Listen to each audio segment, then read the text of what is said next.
In today's video, I want to cover one of the most important parts of every Amazon FBA business. Now, I've been selling on Amazon for 6 years and have made over £6 million in sales. And I've also coached so many students out there. And the number one mistake that most new students tend to make isn't actually on product research or speaking to suppliers. As a matter of fact, it's all to do with Amazon's advertising. In other words, are they setting up their campaigns correctly to make sure that they are making profitable sales? Now, when it comes to advertising on Amazon, it is a great tool to bring in a lot of extra views onto your product. And if done correctly, it can easily push your products from making 10, 15 sales a day, all the way up to making 50, 60, if done correctly. However, if you mess this part up, not only you're going to be not making money, but you're actually going to be losing money, giving all your potential profits away for advertising, for PPC, and not actually having enough money to reinvest back into your stock. So in today's video, I want to make sure to show you exactly how to set up Amazon sponsored brands correctly and make sure that you are getting the best possible ROI on your investment and the best possible ROI on the advertising that you're going to be spending. This, as you can see, I have been doing this for quite some time. And as you can see, I've been using sponsored products for quite some time, having now spent over £250,000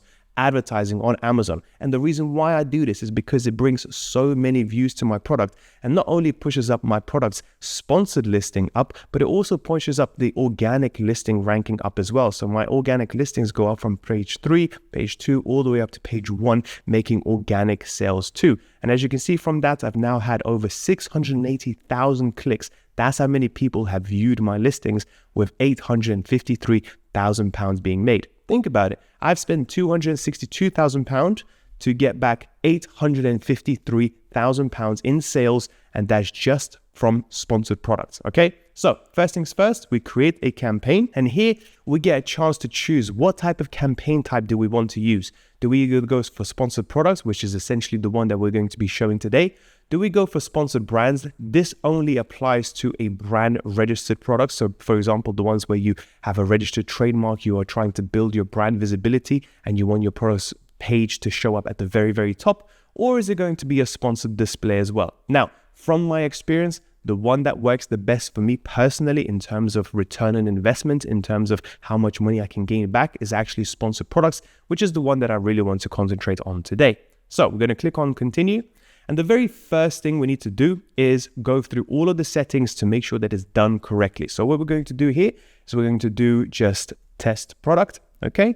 Now, what's important here is to make sure that you are putting in the exact product name. Okay. Now you can put in absolutely anything. It is only for you to see. However, the reason why I put in the actual product name is because once you start selling 10, 15, 20 products, you really want to make sure to remember and understand which product am I advertising here for. Okay, so we put that in there. Then we have to choose one of the products that we're actually going to be advertising for. Now you can advertise multiple products, but what I tend to do is have one campaign for each product, and that's it. Okay, so we're going to just choose one product, and then we'll go down. Next up, we have to choose targeting. Now, I personally always choose manual targeting, but let me explain beforehand. Amazon's automatic targeting means that I will give a number of pounds or whatever, where it's 10, 20, 30 pounds daily budget to Amazon, and then they will choose absolutely everything. Okay, they will choose what keywords to bid for, how much to bid, where to target, what not to target, and so on. And then that can be useful if you're just starting out, but in my personal opinion, you want to have as much control over your listings and over your listings advertising as well, which is why every single one of my campaigns actually has manual targeting, and it is what I end up helping and telling my students that always pick manual targeting, because then you get to choose where your listing is going to be shown up, which page, etc. Okay, so we'll choose manual targeting. Next, we have to choose, now that we've chosen manual targeting, are we going to go for keyword targeting or product targeting? I personally always tend to choose keyword targeting, and let me explain the difference. When it comes to keyword targeting, that means if somebody puts in yoga mat, then I want my product to show up on the first page for that particular keyword. Okay, it's as simple as that. We're going to spell it out to Amazon. Where do we want our products to be shown up? Now, if we choose product targeting, on the other hand, then what we'll do is when somebody clicks on a certain product, our own listing will show up right underneath it. The reason why I don't choose product targeting that often is because then my visibility will depend on somebody else's product. And that is something I do not really want, because let's say, for example, they go out of stock and their listing disappears for a little while, or maybe their listing actually goes down a page or two, and then for all of a sudden, I am actually dependent on how well they're doing, which is why I tend to choose keyword targeting. So then I will only specifically look for the keywords that people use to find my product. This is just my own strategy, which clearly has been working out quite well. So after showing keyword targeting, we then go on to the next. Now here, we get to do a few things, okay? We either get to choose suggested, which you will see all of the keywords that are suggested for you. We can either enter a list of keywords that we want to, or we could potentially upload a CSV file, etc. But what I want to do is I actually want to go with all of the keywords that are suggested by Amazon. Imagine Amazon's sponsor products essentially being like a funnel, okay? And in the very beginning, you want to give as many keywords a chance to potentially get you up sales, get you ranking, etc. Because you may think certain keywords will work, but it's only a matter of data, getting as much data as possible. So then you actually find out where your listing will rank the best, because sometimes your intuition and your common sense may not actually be what actually works. What I like to do when it comes to sponsored brands and sponsored products, or whatever campaign I tend to choose, is look at data and make data-driven decisions, okay? So what we're going to do is, instead of bid, so we're going to actually change from suggested bid to default bid. And then I'm going to put this always to 50p per bid, okay? This is my own personal strategy, but this is just, in my opinion, a good starting point. So essentially, we are going to choose that bid for absolutely every keyword here. And right now, as you can see, we have got 600 keywords added, and all of them are going to be at bid of 50p, okay? Now you may be saying, well, why am I choosing exactly the same bid for every single keyword? And the reality is because I want to give every single keyword an exactly the same amount of chance. I don't want to prioritize certain keywords because I think they will do better over others. We want to start the funnel as wide as possible with 600 keywords, and then we will see which ones work, which ones don't, okay? As we continue to go down, we can also choose to put in negative keywords. So essentially thinking, okay, maybe there are certain keywords that people may type in, but may not use it. So for example, if I'm selling a yoga mat, it's, let's say somebody will put in a gym mat or something like that, which my product is not. Or maybe children's yoga mat or something like that, again, which my product is not. So I may want to add that negative keyword in. However, in my personal opinion, like I said earlier, I want to give as many keywords a chance as possible. And then based on the data that I'm given, then I can make those decisions later down the line, okay? So I usually tend to leave this blank, at least in the very beginning. Once that's done, we then have to choose the campaign bidding strategy, okay? Now with the campaign bidding strategy, essentially what we're telling Amazon is, they basically say to us, if we believe that your product is going to rank up on the first page, or potentially your product is much more likely to sell, are we allowed to increase your bids by a certain percentage? I personally tend to say no, and my personal strategy is to actually do dynamic bids down only, essentially saying we'll lower your bids in real time when your ad may be less likely to convert a sale. So essentially saying, I do want to bid 50p, the absolute maximum, and then anything, whatever you think, doesn't matter if you think is going to rank up higher, if we're going to get more likely to convert it to a sale, I do not give you the permission to increase my bids without my permission, essentially, okay? So this is what I tend to do, always dynamic bids down only, because I really don't want to go through my daily budget much faster than I wanted it to, okay? Which brings me on to my next subject, campaign name. Again, what I will do is I will put in the actual product that I am going to be advertising for, and then I will say the start date, and then I will never leave an end date, okay? Because if you put in an end date, once that date is reached, that campaign is going to be stopped automatically. It may even be archived, and then therefore you cannot restart it. What you can do is, if you don't leave an end date, you can just pause it whenever it's necessary, and you can come back to it whenever time you want, okay? So I always have my campaigns either running or paused, but never archived, okay? So once that's done, obviously the country for me personally is going to be in the UK, and then you have to select your daily budget. Now, Amazon will give you a suggested daily budget, and in this case is going to be £20.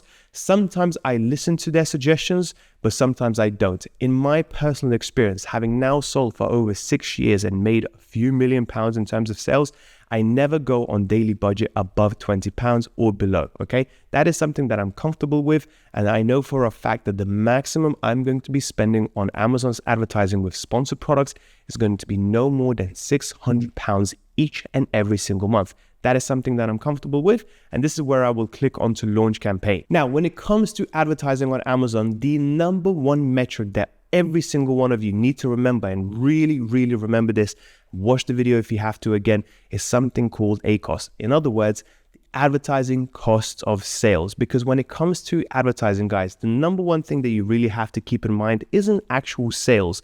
It's the profit of the sale, okay? It is how much of the total sale price are you spending for advertising. So, for example, in this case, let's say I'm, for example, spending £2 for every single sale that I make, and the sale revenue is £10, okay? So in other words, 10 over 2 gives me a ACoS of 20. And in this case, I want the ACoS to be as low as humanly possible. The lower the ACoS, the more profitable that potential keyword is. So we would rather have ACoS of 20%, i.e. spending £2 for every £10 sale, than spending £5 for every £10 sale, because then there is a lot less profit for us after all the fees, the product costs, and Amazon advertising costs are taken into account. So you really want to focus when it comes to sponsored products for those keywords that bring you the lowest ACoS. And the keywords that bring you the ACoS of anything sub 20%, which is the ones that I tend to look out for the most, those are the best performing keywords.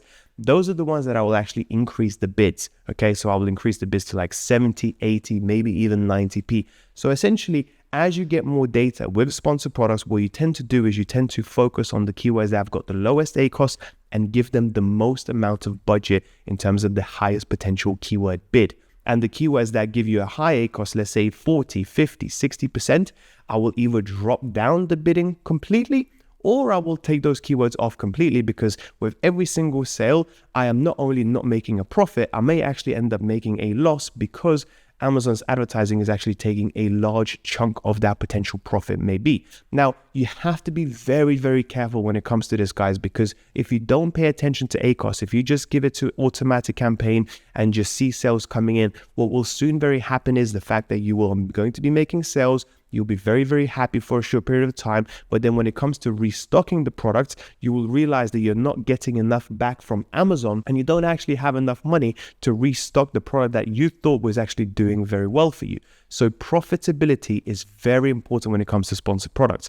Now, overall, advertising on Amazon, in my personal opinion, is something that every single product and every single seller should be doing, because if you're not sponsoring products in the very beginning and you just launch your product will actually end up being on page 9, page 10, where nobody ever visits, and starting off that process is going to be very difficult for you. It's actually really good, and this is what I use for every single one of my products, and I've been selling for 6 years and I've sold over 100 products, different products.